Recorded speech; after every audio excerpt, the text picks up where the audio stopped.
अतः पाप मोचनी एकादशी व्रत कथा। धर्मराज बोले, हे भगवान, मैंने फागुन मास शुक्ल पक्ष की एकादशी का मातम सुना। अब आप चैत्र मास के कृष्ण पक्ष की एकादशी के बारे में बतलाइए। इस एकादशी का क्या नाम है? इसमें कौन सी देवता की पूजा होती है? इसकी विधि क्या है? सो विस्तार से कहिए। भगवान श्री कृष्ण बोले, हे राजन, एक समय मानधाता ने लोमस ऋषि से पूछा, हे मुनि, चैत्र मास के शुक्ल पक्ष की एकादशी का क्या नाम है तथा उसकी विधि क्या है? सो कहिए। लोमस ऋषि बोले, हे राजन, चैत्र मास के शुक्ल पक्ष के एकादशी का नाम पाप मोचनी। उसके व्रत के प्रभाव से मनुष्य के अनेक पाप नष्ट हो जाते हैं। इसकी कथा इस प्रकार है। प्राचीन काल में एक चैत्ररथ नामक वन था। उसमें अप्सराएं वास करती थी। वहाँ हर समय वसंत रहता था। उस जगह सदैव पुष्प, हर तरह के पुष्प खिले रहते थे। उस जगह गंधर्व कन्या विहार किया करती थी। उस वन में इंद्र अन्य देवताओं के साथ क्रीड़ा करता था। उस वन में एक मेधावी मन नामक मुनि तपस्या करते थे। एक दिन मंजू घोषा नामक अप्सरा उनको मोहित करने के लिए सितार बजाकर मुद्गान करने लगी। उस समय शिव के शत्रु अनंग भी शिव भगत मेधावी मुनि को जीतने के लिए तैयार हुए। कामदेव ने उस सुंदर अप्सरा के ब्रुक धनुष बनाया। कटाक्ष को उसकी प्रत्यक्ष डोरी, उसके नेत्रों को उसने धनुष बनाया और पूछों की कुरी बनाया। उस मंजू घोषा अप्सरा को सेनापति बनाया। इस तरह कामदेव अपने शत्रु के भगत को जीतने को तैयार हुए। उस समय मेधावी मुनि भी युवा तथा हष्टपुष्ट थे। उन्होंने यज्ञ पवित्र तथा दंड धारण कर रखा था। वह दूसरे कामदेव के समान स्वभाव पाते थे। उस मुनि को देख के कामदेव के वश में हुई मंजू घोषा ने धीरे धीरे मधुर वाणी में वीणा पर गाना शुरू किया। मेधावी मुनि उस मधुर गाने पर तथा उसके सौंदर्य पर मोहित हो गए। वह अप्सरा उस मुनि को कामदेव से पीड़ित जानकर उनसे आलिंगन करने लगी। वह मुनि उसके सौंदर्य पर मोहित होकर शिव रहस्य को भूल गए और काम के विभूषित होकर उनके साथ रमण करने लगे। उस मुनि को काम के विभूषित होने के कारण उस समय दिन रात का कुछ भी ध्यान न रहा और बहुत समय तक रमण करते रहे। एक दिन मंजू घोषा उस मुनि से बोली कि हे मुनि, अब मुझे बहुत समय हो गया, स्वर्ग जाने की आज्ञा दीजिए। अप्सरा कैसे वचन सुनकर मुनि बोले, हे सुंदरी, तू तो आज ही संध्या आई थी, अभी प्रातः काल तक ठहरो। मुनि कैसे वचन सुनकर अप्सरा उसके साथ रमण करने लगे। बहुत समय बीत गया। फिर उसने मुनि से कहा, हे मुनि देव, आप मुझे स्वर्ग जाने की आज्ञा दीजिए। आपकी रात्रि तो बहुत लंबी है। आप सोचिए कि मुझे आपके पास आए कितना समय हो गया। उस अप्सरा के वचन को सुनकर मुनि को ज्ञान हुआ, ज्ञान प्राप्त हो। उस समय विचार करने लगे। तब ध्यान करने से उसका परिणाम 57 साल 7 माह और 3 दिन ज्ञात हुआ। तो उस अप्सरा को काल का रूप समझकर वह महान क्रोधित हुए और उस तप का नाश करने वाली अप्सरा की तरफ देखने लगे। उनके अमर कांपने लगे और इंद्रिया व्याकुल होने लगी। बस मुनि अप्सरा से बोले, रे दुष्ट, तेरे तप को नष्ट करने वाली तू अब मेरे श्राप से पिशाचनी होगी। हे महान पापनी और दुराचारिणी, तुझे धिक्कार है। उस मुनि के क्रोध युक्त श्राप से वह पिशाचनी हो गई। तब वह बोली, हे मुनि, अब मुझ पर क्रोध को त्याग, प्रसन्न हो जाओ। यह श्राप को निवारण कीजिए।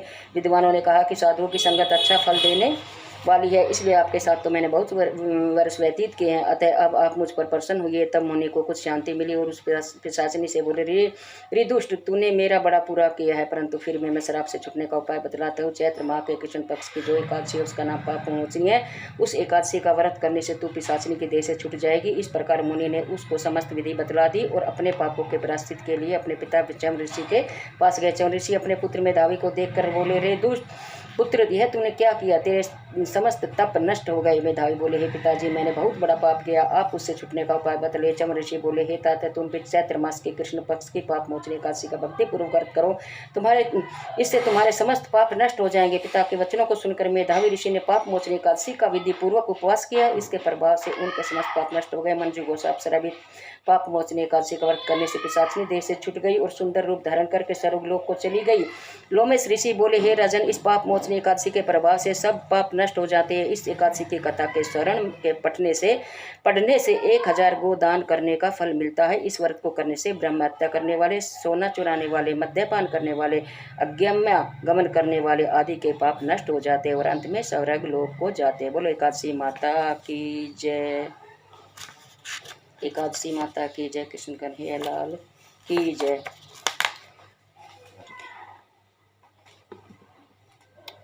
अब आरती करें।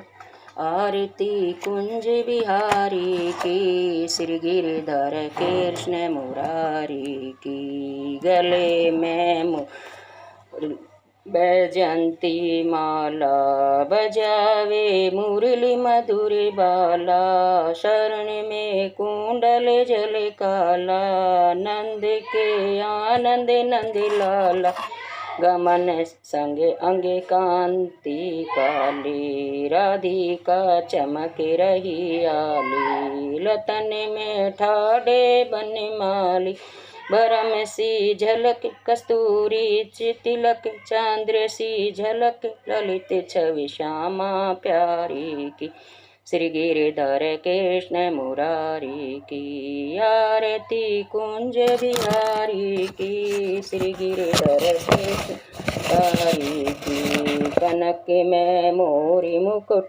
साजे देवता दर्शन को तरस।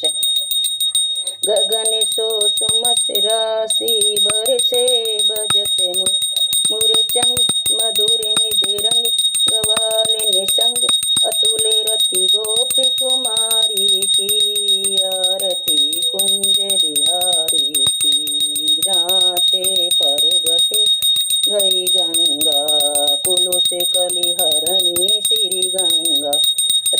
स्मरण में होते मोहभंगा बसी शिव शीश जटा के बीच हरे अब कीच चरण छवि। श्री बनवारी की श्री गिरधर कृष्ण मुरारी की आरती कुंज बिहारी की। श्री गिरधर कृष्ण मुरारी की चमकती उज्ज्वल तट रेणु ब्रज रही विंध्यावन वेणु। चौदिशि गोप गवालु धेनु हसत मृदु मंद चांदनी चंद। कटत भव फंद तेरे सुन दीन भिखारी की आरती कुंज बिहारी की आरती कुंज बिहारी की। श्री गिरधर कृष्ण मुरारी की। बोल कृष्ण भगवान की जय।